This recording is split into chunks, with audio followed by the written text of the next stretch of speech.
அம்மாவின் புகழ் அம்மாவின் புகழ் அம்மாவின் புகழ் அண்ணன் எடப்பாடியார் அண்ணன் எடப்பாடியார் அண்ணன் எடப்பாடியார்.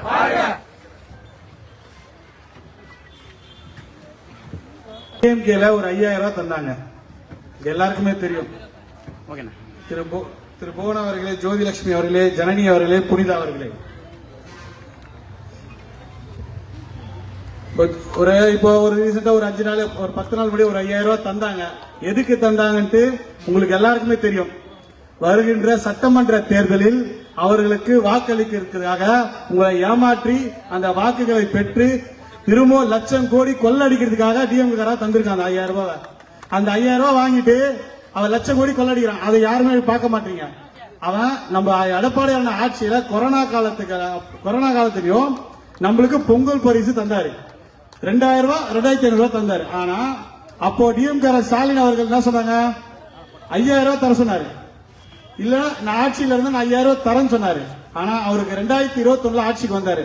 வந்து முதல் வருஷம் எவ்வளவு தந்தாரு, 1000 ரூபாய் தந்தாரு. 2022 சுத்தமா தரல.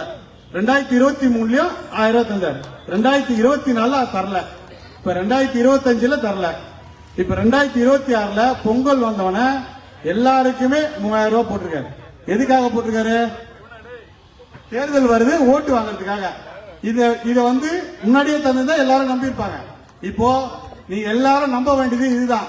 ஓட்டு வாங்கறதுக்காக அவர் தந்த பணத்தை இந்த 3000 ரூபாய் 5000 ரூபாய் வாங்கிட்டு நீங்க ஓட்டை போட்டீங்கன்னா இப்போ இருக்கிற விலைவாசியோட பல மடங்கு உயர்த்தி மொத்தமா உங்களுக்கு நாமத்தை போட்டு அவர் கொள்ளடிச்சு போயிடுவார். இதுதான் இங்க நடக்குது. அதனால அவரு மாசம் வருஷத்துக்கு 5000 தரேன்னு சொன்னாரு போன நம்ம ஆட்சியில. அவர் இப்போ தந்திருக்கணும் 5 வருஷத்துக்கு 25,000 தரணும்.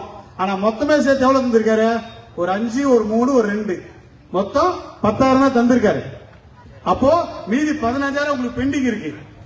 அந்த 15,000 அவங்க டிஎம்கே வந்து வீட்டுல ஓட்டு கேட்கும் போது இங்க கேட்கணும், எனக்கு இன்னும் 15,000 தரப்பா, நீங்க தாங்கப்பா, ஏற்கனவே விலைவாசி அதிகமா ஏத்திட்டீங்க, கேஸ் இலவசமா தர சொல்லி தரல, சிலிண்டர் தான் இலவசமா தர சொல்லி தரல, கரண்ட் பில்லு மாசம் கட்டுறதுக்கு சொன்னீங்க, அதுவும் பண்ணல, அதுவும் நீங்க பண்ணல. எல்லா விலைவாசியும் ஏத்திட்டீங்க. கரண்ட் பில்லு, வரி பில்லு எல்லாத்தையும் ஏத்திட்டு உங்க ஒவ்வொரு குடும்பத்துக்கும் குறைஞ்சபட்சம் 3 லட்சத்துல இருந்து 7 லட்சம் வரைக்கும் அந்த 5 வருஷத்துல உங்களுக்கு நஷ்டம். அந்த எப்படி நீங்க அதை வந்து திருப்பி கொண்டு வரீங்க? அந்த 5 லட்சம் ரூபாய் உங்க கையில இருந்ததுன்னா உங்க பசங்களுக்கு படிப்புக்கு யூஸ் ஆகும், இல்லைன்னா உங்க பசங்க கல்யாணத்துக்கு யூஸ் ஆகும். எல்லாத்தையும் அவன் கொள்ளடிச்சுட்டு போயிட்டான்.